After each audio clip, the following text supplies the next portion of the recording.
జగన్మోహన్ రెడ్డి గారు స్వయంగా ఎంఓయూలో సంతకం పెట్టారు.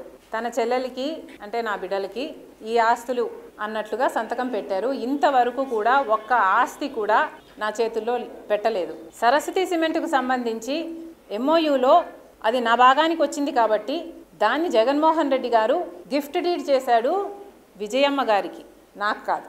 గిఫ్ట్ ఇచ్చేశాక షేర్స్ని ఇప్పుడు జగన్మోహన్ రెడ్డి గారు తల్లి మీదనే కేసు వేసి ఇచ్చిన షేర్లని నాకు మళ్ళీ వెనక్కి కావాలి అని అడుగుతున్నారు.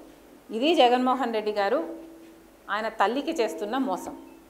జగన్మోహన్ రెడ్డి గారు నన్ను ఎఫెక్ట్ చేసే స్థాయి దాటిపోయారు.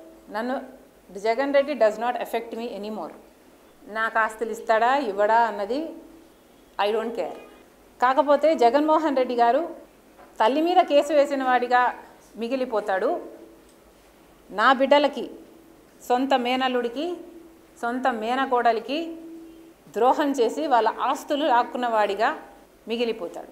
సొంత మేనల్లుడు మేనకోడల ఆస్తి కాజేయటానికి సుబ్బారెడ్డి లాంటి వాళ్ళ చేత ఎన్నైనా అబద్ధాలు చెప్పిస్తారు. సాయిరెడ్డి లాంటి వాళ్ళ చేత కూర్చోబెట్టుకొని ట్యూషన్ ఇచ్చి డిక్టేట్ చేసి మరీ ఎన్నైనా అబద్ధాలు చెప్పిస్తారు. ఇక జగన్ రెడ్డికి క్రెడిబిలిటీ ఉందో లేదో వైసీపీ వాళ్ళు ఆలోచన చేసుకో.